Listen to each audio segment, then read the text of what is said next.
주일마다 똑같은 인사를 해서 죄송합니다. 그 주일날 아침마다 가을이 얼마나 상쾌하고 좋은지, 너무나도 상쾌하고 덥지도 않고 춥지도 않고, 또 우리 조금만 30분만 차를 타고 나가면 정말 아름다운 우리 대한민국의 산하를 마음껏 느끼면서 살아갈 수 있다는 것이 얼마나 감사한지 모릅니다. 행복한 대한민국 사람입니다. 여러분 다 행복하시기를 축복합니다. 근데 대한민국 사람들이 하나도 아니지만 행복하지 않다고 합니다. 미국의 여론조사 기관인 갤럽과 보건 분야 컨설팅 업체 헬스웨이가 2014년 9월 16일에 세계 135개국의 웰빙 지수, 삶의 만족도를 발표했는데 우리나라는 75위에 그쳤다는 발표가 있었습니다. 15세 이상 남녀 13만 3천 명을 대상으로 인생의 목표, 사회관계, 경제상황, 공동체의 안전, 자부심, 건강 6개 항목에 대한 만족도를 조사했는데 그 답변은 3가지입니다. 첫째, 만족도가 높다. 두 번째, 힘겨운 상태이다. 세 번째, 고통스러운 상태이다 라고 나누었는데 세 가운데 하나를 고르도록 했습니다. 우리나라 국민은 6개 중에 3개 항목 이상에서 만족도 높음이라고 답한 비율이 14%에 불과했습니다. 말레이시아는 24%로 36위를 기록했고, 필리핀은 24%로 40위를 기록했고, 태국은 22%로 44위를 기록했고, 저는 평소에 생각하기를 이라크 백성들이, 이라크 국민들이 제일로 불행하다. 왜냐하면 맨날 폭탄이 어디서 터질지 모르니까, 테러가 그렇게 일어나니까 몇 명이 죽었다 사설폭탄 때 계속 일어나니까 먹기 살기도 어려운데 자식들을 잃어버리고 얼마나 불행합니까? 근데 보니까 이라크 사람들의 행복지수가 우리나라보다 2계단 위에 있어요. 이것은 누가 조사한 게 아니고 자기가 그 조사에 응답해서 자기가 느끼는 거예요. 나는 이렇다고 생각을 한다. 그 내용을 보니까 우리나라 사람들은 불만족스럽고 불행하고 고통스럽다고 여기는 것입니다. 행복하다고 하는 것은 경제적인 만족도하고는 전혀 별개의 문제라는 것을 여러 가지를 통해서 알게 되었지만 이번에도 그런 결과가 나왔어요. 왜냐하면 여러분 대만도 잘 사는 나라거든요. 대만 웰빙 지수가 18%, 55입니다. 일본, 우리나라보다 잘 살지만은 일본은 15%로 64위입니다. 왜 대만, 일본 같은 나라도 하위권을 보니까 이게 행복지수라고 하는 것은 돈이나 경제 상황하고는 아무 상관이 없는 것이구나 라고 하는 생각을 해보게 됩니다. 다시 하나님의 말씀이 생각이 납니다. 항상 기뻐하라, 쉬지 말고 기도하라, 범사에 감사하라. 다 같이요, 시작. 항상 기뻐하라, 쉬지 말고 기도하라, 범사에 감사하라. 이는 그리스도 예수 안에서 너희를 향하신 하나님의 뜻이니라. 아멘. 여러분, 아시안 게임에서 금메달 하나 못 따는 나라도 추드룩한데 우리나라는 금메달을 하도 많이 따가지고 아시안 게임에서 금메달 땄다고 해도 누가 알아주지도 않고, 축구에서도 금메달을 땄는데 막 비난을 하고 욕을 해요. 그게 축구냐고 그리고 막 그렇게 하고. 여러분 좀 재밌어 보세요. 잘한다고 박수도 쳐주고. 왜? 여러분 금메달 하나 못 따는 나라도 수두룩한데 동메달 못 따는 나라도 많아요. 우리나라는 금메달, 동메달 합해가지고 100수십 개를 땄는데 박수도 쳐보고 신난다, 잘한다. 그래야 기분이 좋고 듣는 사람도 기분이 좋고 나도 기분이 좋고 나도 행복하죠. 할렐루야. 여러분 나는 나를 베팅한다라는 책을 들어봤어요. 옛날 김동주 씨가 쓴 책인가? 그러니까 자기 스스로를 자기가 베팅하는 거예요. 남이 행복을 가져다 주는 게 아니고 내가 나 스스로를 격려하면서 세워가는 그런 내용의 글이었습니다. 여러분 예배도 행복하게 기쁨으로 할렐루야 하고 막 기왕이면 아멘도 크게 해서 하나님께 영광이 되시기를 사모합니다. 창세기 강의 67번째 시간입니다. 야곱은 베델에서 다시 신앙을 회복하고 하나님의 축복을 확인받아야 돼요. 제가 지난 시간에는 우리 강준호 선교사님 와서 주인 날 선교 보고 해주셨고, 그 전주에 우리가 일어나 베델로 올라가자 이 말씀을 전했습니다. 그 환난 중에 있던 이 세겜 땅의 야곱에게 하나님께서 베델로 올라가라는 말씀을 주시고, 야곱은 의복을 새롭게 갈아입고 우상들을 다 묻어버리고, 그리고 하나님 앞에 새롭게 영적 행신을 위해서 베델로 올라가서 다시 예배를 드릴 때에, 그때 하나님이 또 나타나셔가지고 약속을 확인시켜주고 축복을 주시고, 그리고 이스라엘이라고 하는 이름을 회복받았습니다. 제가 그 부분까지는 다 읽지 않았습니다만은, 여러분 그 9절 이하에 보니까 하나님이 베델에서 나타나셔가지고 다시 야곱에게 축복을 약속하는 그 내용을 보게 됩니다. 그것은 장자의 권리였습니다. 장자의 권리는 크게 세 가지인데, 첫 번째는 제사권을 말해요. 저도 이제 우리 집안의 장손입니다. 저는 제사를 물려받은 사람이에요. 우리는 이제 조상들에게 드리는 제사를 하지만은, 아브라함은 하나님께 제사를 드렸어요. 우리 조상들이 귀하고 조상님을 기억해야 되지만은, 조상님을 예배하는 게 아니고 여러분 하나님을 예배해야 될 줄로 믿습니다. 야곱이 받은 것은 아브라함과 이삭의 제사권을 받은 거예요. 그것은 예배의 축복을 말합니다. 여러분 예배를 바르게 드리는 사람이 복을 받습니다. 아멘. 두 번째는 가나안 땅을 기업으로 받으니고, 세 번째는 다스리는 왕권이에요. 이것은 이후의 역사 속에도 구속사의 완성으로 오실 그리스도를 예표하는 것입니다. 그래서 야곱은 베델에서 다시 제단을 쌓고 이스라엘이라고 하는 이름을 회복했습니다. 이제 베델에서 하나님께 약속한 소원을 이행하고 은혜를 회복한 야곱은 베델을 떠나서 길을 행하게 되었습니다. 야곱이 가는 길은 어디입니까? 야곱이 지금 어디로 가고 있습니까? 성경을 쭉 읽어보면 야곱이 가는 목적지를 알 수가 있어요. 야곱은 지금 자기 고향으로 가는 것입니다. 아버지 집으로 가고 있는 것입니다. 30년 전에 그 떠나왔던 아버지께로 돌아가고 있는 거예요. 할아버지가 살던 곳, 그 다음에 아버지가 살던 곳, 마므레 상수리 나무가 있는 헤브론을 향하고 있었습니다. 근데 길을 가는 중에 야곱의 아내 라헬이 임신을 했었던 것 같아요. 갑자기 행로 중에 산기가 오더니 해산의 고통을 하기 시작했습니다. 행로의 여정에서 진통이 와서 산파를 데려가다가 해산을 하려고 했지만은 아이가 나오지 않고 얼마나 고통이 심한지 그만 산모가 죽을 지경이 되었습니다. 옛날에는 의술이 발달하지 않아가지고, 지금은 안 되면 수술을 하지만 옛날에는 촉진제 주사도 없고 수술도 못하고 그러니까 아기 낳다가 산모도 죽고 아기도 죽는 일이 많이 있었던 것 같아요. 이제 라헬이 아기를 낳다가 지금 아기가 안 나와가지고 지금 막 죽을 지경을 하는 거예요. 난산을 하고 있었습니다. 여러분 라헬이 누굽니까? 라헬은 그렇게 이쁘고 남편의 사랑을 받으면서도 마음에 불만족스럽고 기쁨이 없고 행복이 없고 한이 많은 사람이에요. 평생 그 언니 네와와 경쟁을 하면서 아들을 낳기 원하는 여인이었습니다. 여러분 우리 지나온 창세기 말씀에 보니까 이 라헬은 자식을 얻기 위해서 어떤 방법이라도 사용하려고 했던 사람이에요. 그래서 이 자기 남편에게 말합니다.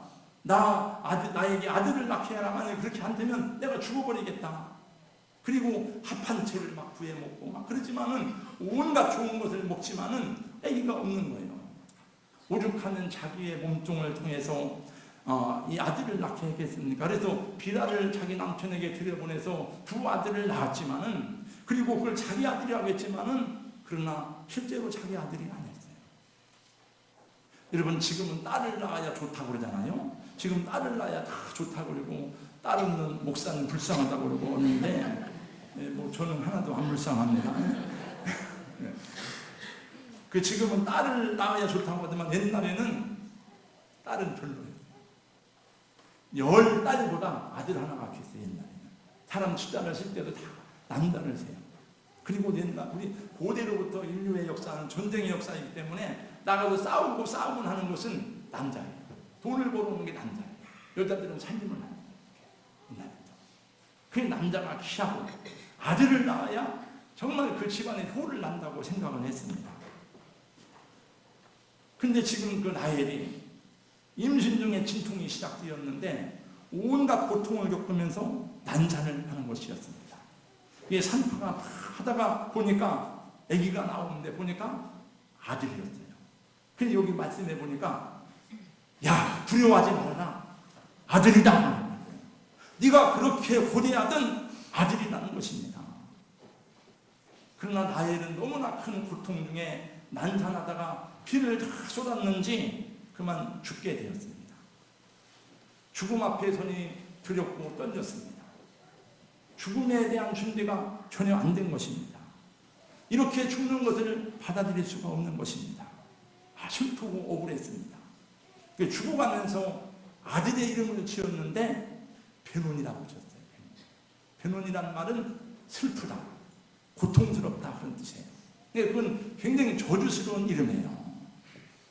여기 말씀해 보니까 베논이 해놓고 밑에 해석을 했는데 뭐라고 했습니까? 너는 슬픔의 아들이다. 너는 고통의 아들이다. 그런 뜻입니다.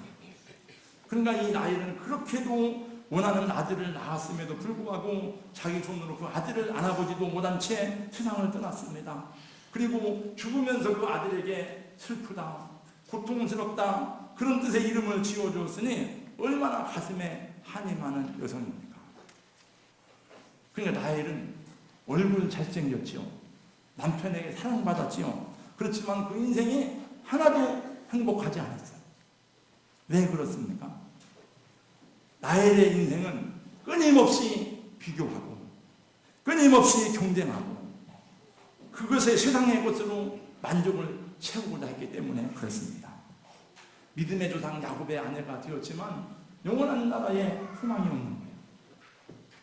자기가 언니를 이겨야 되고 자기가 더 크게 인정을 받아야 되고 그래야 속이 시원한 사람이었습니다. 언니보다도 많은 아들을 낳아 자랑스럽게 그 인정을 받고 싶었습니다. 마치 옛날 구중공물 대궐 속에서 왕의 여인들이 자기 자식을 왕으로 세우기 위해서 암투하는 중에 온갖 음모와 갈등과 시기와 질투가 좋지 않은 삶을 살았던 것처럼 이건 자기 언니하고 경쟁하고 싸우는 일에 온 힘을 쓰다가 그만 죽어버린 거예요. 우리 사랑하는 성도 여러분, 비교하고 경쟁하는 삶을 살지 않기를 주님의 이름으로 권면합니다. 여러분, 우리 이웃들은 우리가 비교하고 경쟁해서 싸워 이길 대상이 아닙니다. 이웃들은 우리가 사랑하고 섬기고 격려하고 함께 행복을 나눌 공동체인 것입니다. 우리가 경쟁하고 싸워야 되는 것은 우리 교회 안의 형제 자매들이 아닙니다. 우리가 싸워야 하는 사람들은 이웃 교회가 아니고 이웃 교인들이 아닙니다. 우리가 싸우고 극복해야 될 대상은 더러운 사탄 마귀이고 세상의 우상 숭배와 우리의 육신의 종록들을 쳐서 무너뜨리고 하나님의 뜻을 이루어야 되는 주님의 사람들인 줄로 믿습니다. 근데 교회 안에서 교인들끼리 누가 더 높으냐, 누가 더 인정받냐, 그것 때문에 갈등하고 자존심 상하고 싸우는 일들이 많습니다. 같은 교회끼리 누구 교회가 더 크냐, 그것 때문에 막 갈등하고 싸우는 일이 많습니다. 교단 간에도 서로 어느 교단이 더 크냐, 그것 때문에 싸우는 일이 많고 교단이 크냐 인정을 받는 일이 많아요. 그래서 제가 교단 총회를 가보면 맨날 우리 교단에서는 하는 말이 합동층을 극복하고 통합층을 극복하고 지금 우리 교단이 우리 한국교회에서 지금 5,600개 교회 세 번째 교단이거든요. 전체 장로교회에서는 세 번째고 전체로서는 여러분 합동측, 통합측, 감리교 그 다음에 우리 백석측이에요. 그래가지고 야 이제 우리 네 번째가 되었다. 그래가지고 맨날 이제 하는 게 그 교단 간의 그 싸움, 그거는 우리가 주의 이름으로 하는 것 같지만은 육신의 종록적인 것이고 그냥 하나님이 기뻐하시는 일이 아닙니다. 그건 주의 일이 아니에요. 그냥 맨날 하는 소리가 교단 위상 높이기, 맨날 그거예요.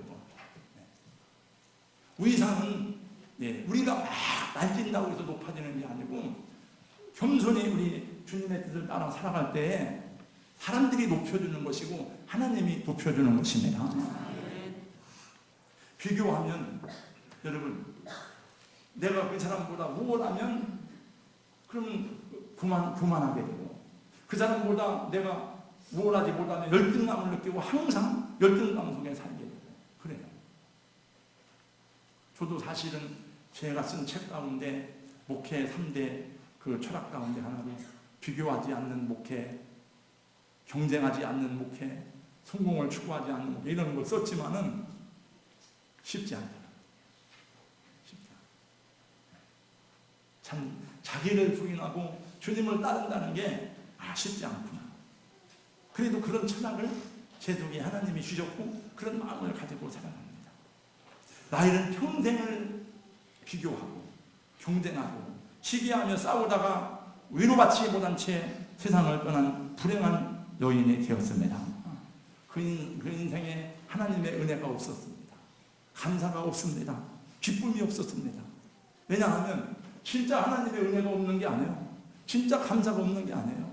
여러분 보세요. 라헬은 태어날 때부터 예쁜 여자로 태어났습니다. 남편의 사랑을 받습니다. 그리고 이미 요셉이라고 하는 아들을 하나 낳았어요. 그러면 여러분 감사할 것이 얼마나 많습니까? 그러나 그는 감사하는 일입니다. 복음으로 말미암은 내세관이 정립되지 않았으니까 죽음 앞에서도 두렵고 떨리는 것입니다. 하늘에 소망이 없으니까 위로받을 길이 없는 거예요. 라헬은 애석하게도 슬픈 인생을 살다간 여인이었습니다. 여러분 유다 백성들이 죄악 가운데 멸망할 때에 그 어린 자식들이 죽임을 당하고 포로로 사로잡혀갔습니다. 자식들이 다 죽었는데 무슨 위로가 되겠습니까? 여러분 내 아들이 세월호에 빠져서 죽었는데 여러분 무슨 위로가 되겠습니까? 그때의 슬픔을 성경은 라헬의 얘기를 들어서 말씀하고 있으니 라헬이 얼마나 슬픈 여자입니까? 여호와께서 이와 같이 말씀하십니다. 라마에서 슬퍼하며 통곡하는 소리가 들리니 라헬이 그 자식 때문에 애곡하는 것이라. 그가 그 자식이 없어져서 위로받기를 거절하는도다.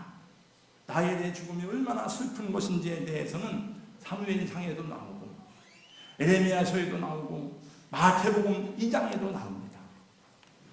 그러므로 사랑하는 성도 여러분, 세상 것으로 인해서 만족하고 행복을 누리고 우월감을 느끼고 그걸 가지고 여러분 자기 인생의 목적은 성취하지 마시고 사랑하고 섬기고 행복하게 사는 삶을 여러분 삶의 가치로 삼으시기를 주님의 이름으로 축원합니다. 하나님의 은혜가 없이 사랑하는 마음이 없이 세상 것으로 인해서 위로받고 자랑하는 자는 그게 잠시 자랑거리가 되면 잠시 위로가 되지만 금방 여러분 또 불만족을 느끼게 됩니다. 네, 자기보다 더 잘 사는 사람이 있으니까, 자기보다 더 행복한 사람이 있으니까 그 진정한 위로가 되지 못하는 거예요. 세상에서 성공자가 되지 못하고 경쟁에서 지쳐서 불안한 것이 아니라 하늘의 소망을 잃어버린 것이 슬픔이요 사랑하고 섬기는 삶을 살지 못하는 것이 불행한 삶인 것입니다. 이스라엘이 타락하고 본주에서 바벨론에 멸망당할 때 자식들이 예루살렘에서 다 죽어갔습니다. 예수님 탄생 소식이 전해질 때에 헤롯이 내가 왕인데 또 누가 왕이 난다고 하느냐. 그리고 나서 베들레헴의 2살 이하 아기들을 다 피로 물들여 죽였습니다. 그때마다 민족의 슬픔을 자식이 없어 위로받기를 거절하는 나의 슬픔에 비유하는 것을 보게 됩니다. 그것이 무엇입니까? 죄악이 반영할 때에 하나님의 심판이 자식들에게 임하는 것을 경고하는 것입니다. 하나님께서 자식이 우상이 되지 않도록 경고하는 것입니다. 우리나라도 지금 자식이 우상이잖아요. 자식을 위해서라면 신앙도 버리고 자식을 위해서라면 무엇이든 할 수 있는 나라가 우리 대한민국. 여러분 자식을 육신적으로만 잘되게 하려고 온갖 정열을 줬지만 세계에서 자살률이 가장 높은 나라가 우리나라인데 높은 정도가 아니고 OECD 평균의 2배입니다. 그리고 그 10대, 20대 자살률이 높고 그 남자가 많아요. 남자가. 수백 명의 자식들을 물속에 빠쳐놓고도 그러고도 깨닫지 못해가지고 막 싸우고 갈등하고 그런 나라가 대한민국.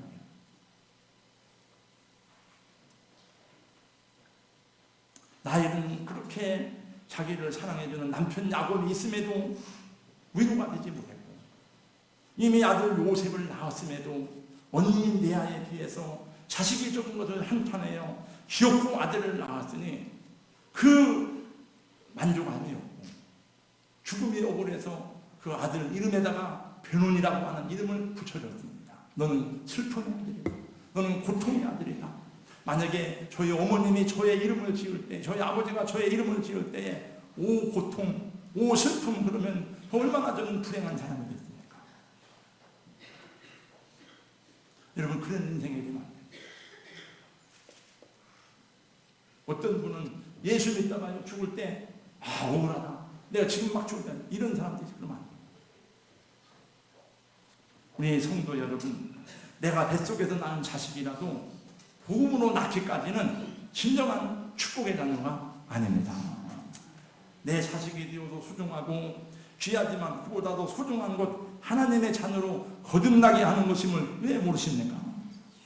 여러분, 공부만 잘하면 모든 것이 잘 끝날 것 같고, 아들이 원하는 대학에만 가면 한숨 펼 것 같고, 아들이 결혼만 하면 이제 소원이 없을 것 같은데, 그렇죠.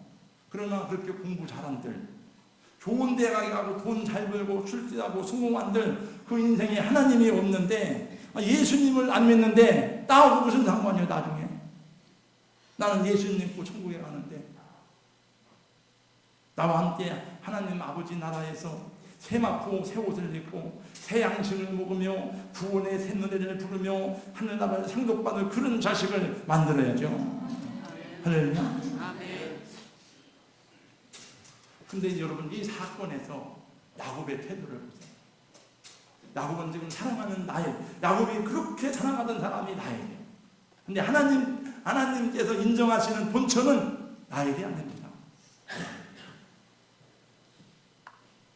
그 슬픔 속에서도 야곱이 베델에서 받은 그 은혜 때문에 구속사의 은총을 기억해내고 그 아들 이름을 다시 바꿔줍니다. 그래서 그 다음 절에 보니까 야곱이 그 아들 이름을 베냐민이라 불렀더라. 베냐민이라고 써놓고 4번 해놓고 밑에 가서 보니까 뭐라고 해석해 놨습니까?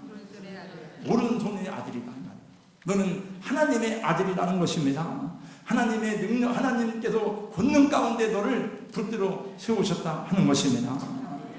그래서 그 아들도 하나님의 구속의 은혜 가운데 믿음으로 자신의 믿음의 자손으로 세우기를 원해서 베논이라고 하는 이름을 지워버리고 오른손의 아들 베냐민이라는 이름을 주었으니, 이것이 나중에 야곱의 이스라엘 12지파의 마지막 12번째 지파가 됩니다. 나의 영원하신 주여, 생명보다 귀하다. 다 같이요. 나의 갈 길 나가도록 나와 동행하소서. 주께로 가까이 주께로 가오니 나의 갈 길 나가도록 나와 동행하소서. 창세기 35장에는 야곱이 장례를 치르는 사건이 3번 나와요. 8절 말씀에 보면 리브가의 유모 드보라가 죽음에 그를 베델 안에 있는 상수리 나무 아래에 장사하고, 여러분 이제 저 앞을 보세요. 저 청년들 앞을 보세요. 제가 창세기 강의하면서 다 이거 하나하나 이 속에 들어있는 내용을 다 끄집어내려면은 평생 이것만 하다가 말아요. 사실은 여러분, 그 야곱이, 어머니가 리브가가 야곱을 밧단나무로 보낼 때에 혼자가 아니에요. 리브가는 귀한 집의 딸이잖아요. 유모가 있었어요. 유모는 밭다라면서 왔기 때문에 그 길을 아는 거예요. 그래서 야곱을 딸려 보낸 거예요. 그러니까 이 드보라라고 하는 여인은 리브가를 섬겼고 평생 야곱을 따라다니면서 야곱을 섬긴 야곱의 보호자와 같은 분이에요. 그러다가 지금 오랜 세월이 흘러서 지금 여기서 세상을 떠났습니다. 베델에서. 그래서 장사를 지냈어요. 그 다음에 19절 말씀해 보니까 라헬이 죽음에 오늘 라헬을 장사를 했습니다. 그 다음에 아직 나오지 않았지만은 29절 말씀해 보니까 아버지 이삭이 돌아가셨어요. 이삭이 죽어서 야곱이 장례를 치른 아버지예요. 이것은 우리 모두가 다 돌아가야 될 인생이라는 것을 보여줍니다. 돌아갈래 고향 하늘나라. 사랑하는 성도 여러분, 이 땅에서 건강하게 행복하게 살아가시되 우리의 본향은 땅이 아니라 영원한 나라에 있음을 기억하시기를 주님의 이름으로 축복합니다. 하나님께서 아브라함과 이삭과 야곱에게 가나안 땅을 주시고 그 아브라함이 돌아갈 수 있는 본향이 있음에도 그 땅으로 돌아가지 않게 된 것은 가나안 땅이 천국의 모형이기 때문에 가나안 땅을 기업으로 주신 것입니다. 그러므로 여러분 내세관이 확실하게 정립되시기를 주님의 이름으로 축원합니다. 저는 청년 때부터 천국에 대한 소망은 하나님이 저에게 주셨어요. 물론 저는 지금 죽는다고 된 여관이 없어. 제가 하고 싶은 일을 다 해봤기 때문에 결혼도 해봤고 자녀도 낳아봤고 목회도 해봤고 선교도 다녀봤고 세계 여행도 많이 해봤고 저는 아무 여한이 없습니다. 그렇다고 제가 지금 죽고 싶다는 것은 아니지만 전부터 저는 생각하기를 언제 하나님이 데려가도 저는 준비가 다 돼 있어요. 왜? 저는 천국에 대한 비전과 소망이 분명하기 때문에 그렇습니다. 여러분 나이 많이 먹은 우리 할머니 권사님들이나 그 천국에 대한 내세관을 정립하는 게 아니고 우리 크리스찬들은 모두가 다 청년들도 분명한 내세관을 정립하고 살아가야 될 줄로 믿습니다.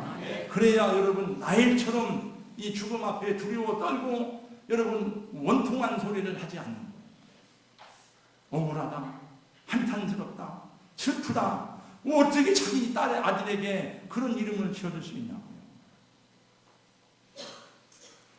우리가 이렇게 아득바득 힘들게 살아가지만 그렇게 이 땅에서 지위를 누리고 돈을 보고 땅을 사고 권세를 누리려고 하지만 그것이 얼마나 허무하고 얼마나 덧없이 사라지는 것인가를 우리는 눈으로 보고 귀로 듣고 있습니다.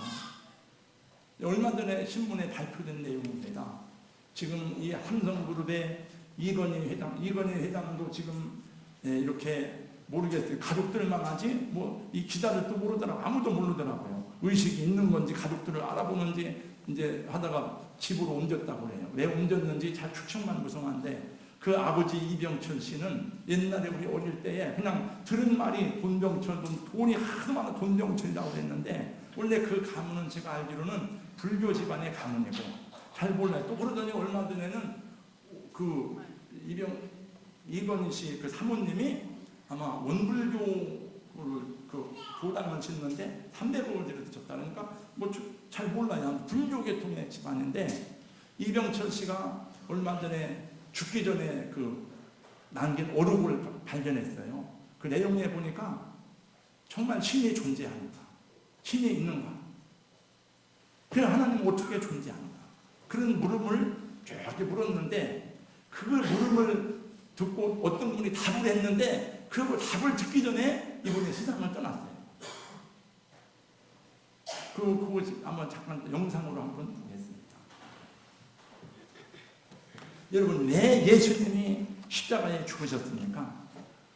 우리는 이 땅에서 잘 살기 위해서 그런 거예요. 우리를 잘 먹고 성공하고 부귀영 얻으리라고 주님이 십자가에 죽으셨습니까? 그런 게 아니에요. 물론 예수 믿는 사람은 삶의 질을 높여야 되지만은 오직 한 가지 예수님이 십자가에 죽으신 목적은 우리의 죄를 씻으시고 우리를 구원하러 하여 천국으로 인도하기 위해서인 것입니다. 우리는 천국 가기 위해서 예수 믿는 것입니다. 영생을 얻기 위해서 예수 믿는 것입니다. 그 우리만 고향으로 돌아가는 것이 아니라 나 혼자 아버지 품으로 가는 것이 아니라 내 남편, 내 아내, 내 부모님, 자들 함께 영원한 나라 아버지 집으로 함께 가지 않으면 안 되는 것입니다. 그것을 위해서 여러분 기도하시기를 바랍니다. 눈물로 간구하시기를 주님의 이름으로 권면합니다. 영혼을 구원하는 데 여러분 인생의 가치를 주시기를 주님의 이름으로 축원합니다. 우리가 사명을 따라 살면 나머지 일들도 하나님이 잘 감당하게 해주세요. 그런데 여러분 우리 일에 함몰되어서 우리 일에 막 묻혀 살면 사명도 잃어버리고 우리 일도 하나님이 사명받은 사람은 그게 안 돼요. 작정 기도에도 여러분 분명한 목적을 가지고 하세요. 내가 목적이 있으면 저도 요즘에 그 영어 공부도 하고 중국어 공부도 하거든요. 근데 잘 안 돼요. 열심히 애를 쓰는데. 왜 그런가 하면 목적이 없어. 공부를 해야 되는 목적은 없어요. 제가 영어를 잘해도 이제 뭐가 미국 가서 할 것도 아니니까. 그러니까 잘 그게 안 돼요. 근데 내가 이번에 어디 학교에 가야 된다. 내가 이번에 금메달을 따는 목표가 있으면 잠을 안 자고서라도 하게 됩니다. 근데 제가 볼 땐 목표가 없는 것 같아요. 기도 제목 써내려도 안 되는 목표가 있어요. 여러분 새벽에 나와서 부르짖는 기도가 힘이 생기는 거예요. 내가 금메달에 대한 목표가 있을 때에 막 땀을 흘리고 넘어지면서도 극복하며 나가는 거죠. 그 목표가 사람을 이끌어주는 겁니다. 우리 청년들도 꿈을 가지세요. 목표를 가지세요. 오늘 새벽에 나온 말씀이 그거더라고요. 베드로는 그렇게 될 수 있는 사람이 아니에요. 시몬이 베드로가 될 수가 없는데 예수님께서 그런 비전을 주셨기 때문에 성령의 능력으로 그렇게 된 것입니다. 말세에 내가 내 영을 모든 만민에게 부어주니 너희 젊은이들은 환상을 보고 늙은이들은 꿈을 꾸고 그랬는데 젊은이들이 환상이 뭡니까? 비전이에요. 그게 비전. 그러니까 나 형편만 생각하고 내 능력만 생각하고 하면 그 비전이 아니죠. 그거는. 그래서 포기하지 말고 나가서 이제 시작하는데 나와보세요. 새벽에 또. 그리고 우리 재직들은 교회가 이런 일을 하는구나. 여러분 담임 목사가 선포하고 하는데도 한 20명 모여보세요. 나온 사람도 은혜가 안 되고 재미가 없어요. 힘이 떨어져요.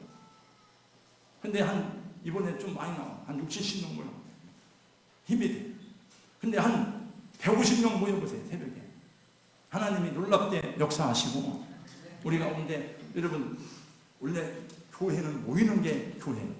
교회가 왜 교회입니까? 가르칠 줄자 모이는 했잖아요. 우리말로 번역하면 에클레시아 부름받은 사람들의 모임이에요. 그래서 주일날 1000명이 모여도 오후 예배 100명 모이고 150명 좋은 교회가 아니에요. 주일날에 100명 모이고 오후 예배도 100명 모이고 그게 좋은 교회입니다. 저는 교회적으로 우리 성도들에게 최대한으로 교회에 얽매이지 않게 하려고 일찍 보내주고 해요. 또 예배도 다른 데서 배운 게 아니에요. 저는 마지막 주일에는 오후 예배는 가정 예배를 드려서 다 합니다. 여러분에게 왜냐하면 가정에 들어가서 예배드리고 가족들하고 예배하고 그리고 나머지 시간은 잘 해주면 저는 나머지 잘 모이면 저는 더 많은 자유를 부여할 것 같아요. 재직이 되어서는 오후 예배를 드립니다.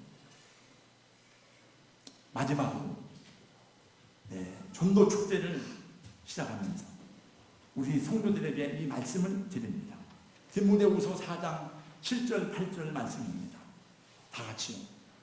우리 함께 말씀을 읽든지 암송하든지 시작.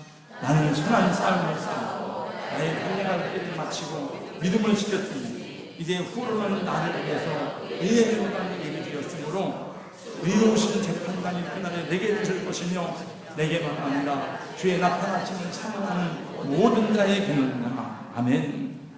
우리가 사랑하고 존경하는 믿음의 사도 바울의 고백입니다. 바울은 마지막 로마의 감옥에서 매일같이 사형들이 추구하는 것을 보았습니다. 성지순례 가서 보신 분들은 바울이 로마의 오스티안 거리에서 있을 때에 그때의 그 감옥에 있을 때에 감옥에 보니까 창문이 하나 나 있습니다. 지하 감옥에. 그 창문에서 한 40, 50m 떨어진 곳에는 사형장이 있습니다. 사형장은 어떤 사형장인가 하면은 이만한 돌기둥이 허리쯤 올라오는 그런 곳입니다.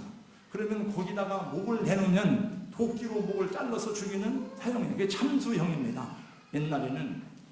그 옛날 이 십자가에 죽이는 것은 노예들이나 중압범들, 반란자들에게만 죽이는 것이고 이 로마 시민권을 가진 사람들에게는 참수형을 냈습니다. 그러니까 바울은 매일 그것을 보는 거예요. 이제. 그러면서 쓴 마지막 편지가 디모데후서입니다. 그는 자기가 곧 하나님께 갈 것을 알고 있었습니다. 거기 말씀해 보니까 내가 전제와 같이 부음이 되고, 전제는 제사를 드릴 때 제물 위에 붓는 포도주를 말합니다. 그것은 자기가 이제는 순교의 제단 앞에 자기 자신을 드릴 때가 됐다는 것을 말하는 것입니다. 그는 말하기를 내가 이제 선한 싸움을 다 싸웠습니다. 달려갈 길을 다 마쳤습니다. 이제 나를 위해서 후로는 의의 면류관이 예비되어 있습니다. 그는 마치 운동장에서 다름질하는 선수가 마지막 타임아웃의 종소리가 날 때까지 경기에 최선을 다했다는 것입니다. 여러분, 운동장에서 경기하다 보면 숨이 차기도 하고 막 정말 쓰러져 넘어질 것 같기도 하고 쥐가 나기도 하고 심장이 멎는 듯한 고통도 있고 수많은 반칙을 당하기도 합니다.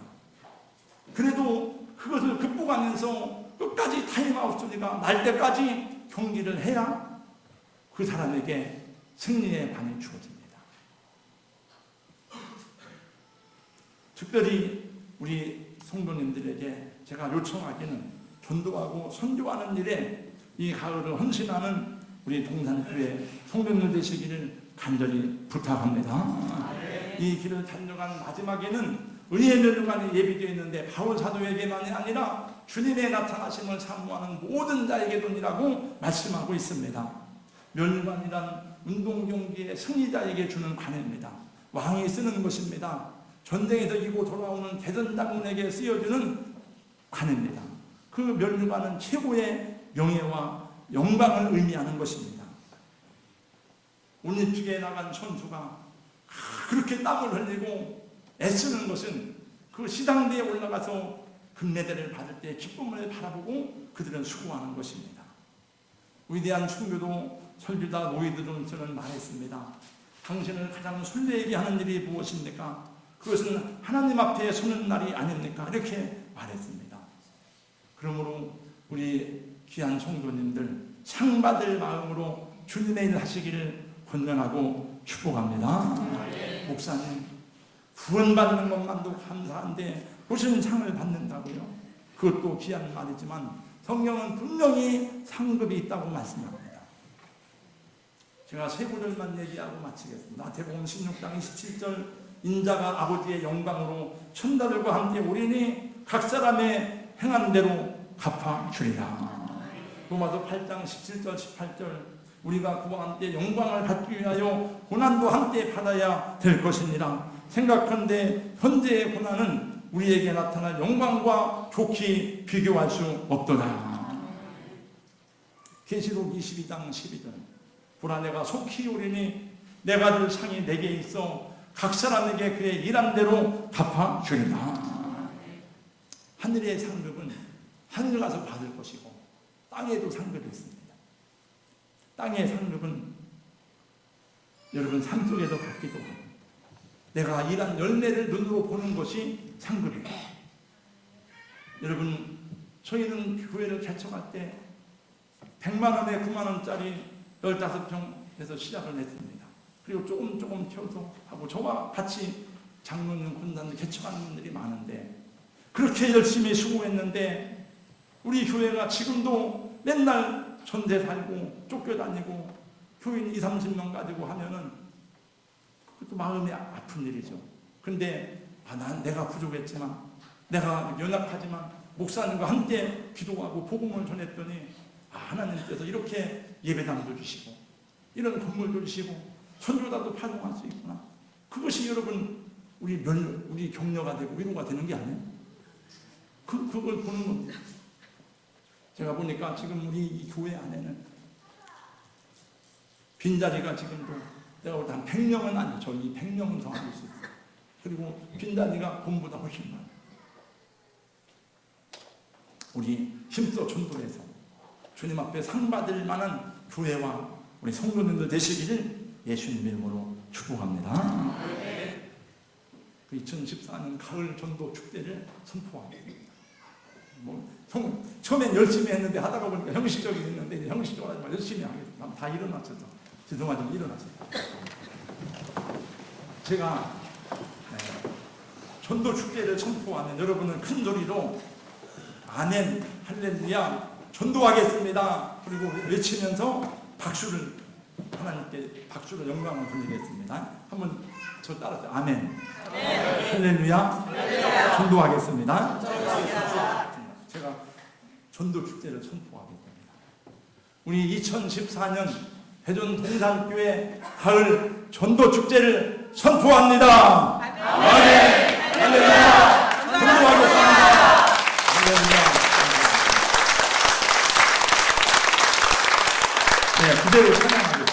보러 가신 우리 하나님 아버지 감사합니다.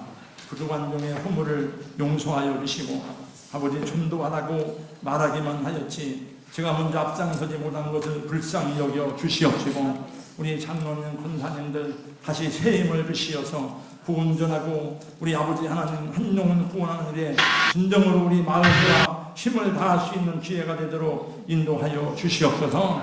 우리는 다 연약하고 부족하여 모든 자신의 문제에 무엇이 옳은 길인지 무엇이 진리를 따라 사는 축복의 길인지 잘 알지 못할 때가 많사오니 주여 저희를 바른 길로 인도하시고 성령님 깨닫게 하여 주시옵소서. 아버지 우리의 주신 사명을 잃어버리고 우리 육신의 생각을 따라 살다가 우리 주님이여 사명도 감당하지 못하고 육신적으로도 고통당하는 그런 어리석은 인생이 되지 않도록 도와주시옵시고 주님 사명 따라 살아갈 때에 하나님께서 우리들의 여러 가지 문제에 대하여 하나님 감당할 수 있는 능력과 은혜도 도와줘 주실 줄로 믿습니다. 주여 우리 성도들을 성령님께서 깨우쳐 주시옵시고 눈을 들어 주의 나라를 보게 하시는 은혜를 도와여 주시옵소서.